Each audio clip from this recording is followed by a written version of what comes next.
Hey guys, what is up? My name is Landon and welcome to the Jersey Zone. So we're continuing to look at the reverse retros. I'm doing this by division, so I've done already the Metro Division and the Atlantic Division. I'll leave a link to those in the video description. For this video, I'll be looking at the Central Division, and I will also be doing the Pacific Division for today as well. So if you guys want to see that, make sure to subscribe and hit that bell notification. But let's look at the first team here, so the Arizona Coyotes. Now, I did make a video on this jersey last night because it was leaked, but I still have to say this jersey is fantastic. I still think I like it better than the purple version, and this might honestly be my favorite reverse retro, even out of the 1.0 series as well. Like, I think it might be at the very top because this thing is just so gorgeous. That kind of tan or orange, whatever you want to call it, really looks like the desert sky, at least in my eyes. I like the burnt orange at the bottom there, and even like the cactus and the mountains at the bottom, how they're outlined in that orange just looks amazing. Like, this thing is just so gorgeous. Like I said in that other video, this is like the day version and that purple one is like the night version, so these jerseys are going to go so well together. I even think the orange NHL shield is going to look nice on this jersey as well. The customization kit is the same as that previous one, so I think that looks nice.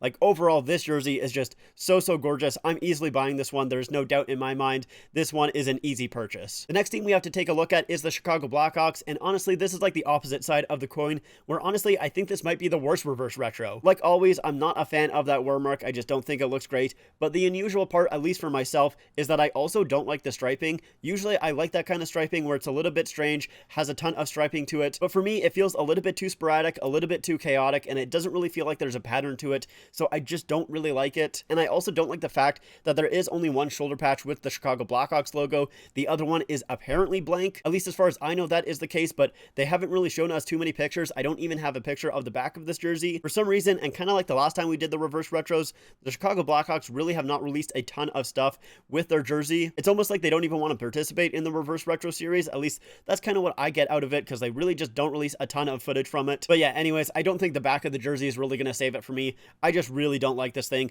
Definitely not going to buy it. Moving along, we have the Colorado Avalanche. So they're doing a Rockies inspired jersey, and this thing looks very nice. I actually really like it a lot. It's basically a combination of their current jerseys and the Rockies colors, as well as that logo, obviously. But I think this jersey looks very nice. I like that logo a lot, how it's basically just a more simplistic version of that Rockies logo. They've kind of used it in the past with a Stadium Series jersey, and I really like the Stadium Series jersey, so I like that they're using it here as well. Now, they also have the Avalanche logo on the shoulders, which I don't think I actually like. I would have preferred it if it was just completely blank. I don't think it needs that Avalanche logo there. But then also looking at that customization kit, I think that looks gorgeous. I really like those numbers outlined by the yellow and then the red. I think that looks great. So overall, this jersey, at least in my mind, looks absolutely fantastic. I was actually quite shocked how much I enjoyed this jersey. Not that I thought the Avalanche were going to have a bad jersey, but this definitely exceeded my expectations. Next up, we have the Dallas Stars. They're going back to their inaugural season jerseys, and these I almost really like a lot. I'm not really quite too sure what it is, but something just holds me back just a little bit from really liking these jerseys. Honestly, what I think it might be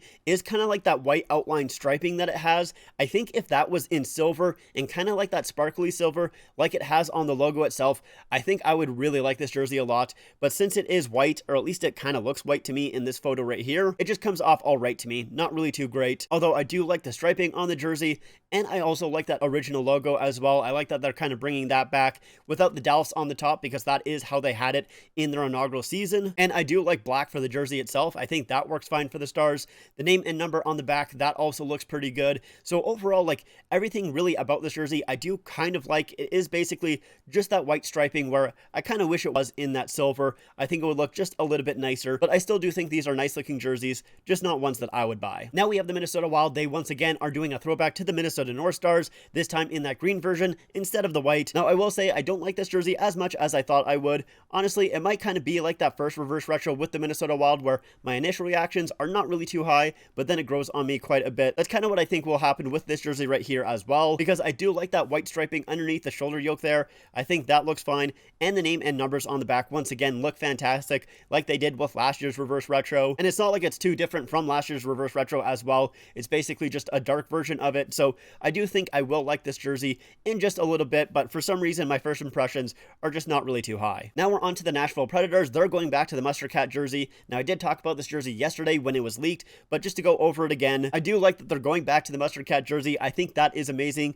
and I do like this jersey. However, there's just little parts to the jersey where I'm not really a huge fan of. I think the yellow itself is fine. However, I do prefer it on its original jersey, and the Nashville text that's on the front is its own patch that is sewn on, and I really don't like that. It is way too distracting in my opinion, and I also don't like the NHL shield being orange. That is also fairly distracting. But other than that, I mean, I do like the jersey itself. I still don't mind the yellow for this jersey. I think that does look fine. And then the rest of the jersey is pretty much an exact copy of the old one, so I do think this jersey looks great. However, it's not really much of a reverse retro. It's basically just a modern version of that retro jersey, so it loses a little bit of points there, but it's still a very nice looking jersey. I mean, not really nice, I should say, because it is a very stupid looking logo, but I love the logo, so it is nice, at least in my eyes. And we can take a look at the back there, and I really like the numbers on the back of this jersey. Now, I think they had these numbers on the previous reverse retro as well, but they still look very, very nice, so I'm glad that they brought them back. Overall, it is a very nice looking jersey, but not one that I would buy because I do have the original. Now we have the St. Louis Blues. I also talked about this jersey a little while ago when it was leaked, but I still am kind of confused why I like this jersey, but I really do. Usually I don't really like yellow jerseys, and I also usually don't like wear mark jerseys, but for some reason with this jersey here, it just really works for me. I think the blue and the yellow just really work well together. I love the striping up top and the double striping on the sleeves and at the bottom of the jersey. With the logo itself, I actually like how it's kind of stretched out there. I think that is really neat. It's strange how much I like this jersey, but I just really, really do. I also like the numbers as well, how they're blue outlined in the white there. Now, will I be getting this jersey? Not right away, because I don't think a ton of people are going to buy this jersey, so I'm going to try and wait until it goes on sale. And even if I do end up missing out on this jersey, it's not going to be that big of a deal for me. It's not like I'm going to want this jersey super, super bad. I just think it looks very nice. And then the last team that we have in the Central is the Winnipeg Jets. They are doing a throwback once again to the old school Winnipeg Jets. However, it is a different logo than they usually use. And I will say, I do very much like this logo a lot. I think it looks absolutely fantastic. And the color scheme of this jersey just really works. That dark blue and light blue just look absolutely fantastic together, especially with the white being the main color of the jersey. It just is a very, very nice looking jersey. Now, like pretty much all of these jerseys, I'm not a fan of that NHL logo. I don't think it looks great on this jersey. And I will say is I don't love the customization either. It just feels kind of boring to me. It is just that one layer of that dark blue. I think I would have liked it a little bit more if it was outlined by that light blue. I think that would have looked really, really nice. But I still think this is a very nice looking jersey. Not one that I would buy right away, however, although if it does end up going on sale in the future, maybe I would pick it up then. But anyways, those are my thoughts on the Central Division reverse retros. Let me know what you guys think about them in the comments down below. And if you guys like this video, make sure to leave a like and make sure to subscribe to the channel. Also, make sure to follow me on my Instagram, my Twitter, and my TikTok. Links are all in the description down below. But like I said, that is it for me. Thank you guys so much for watching, and I'll see you guys next time.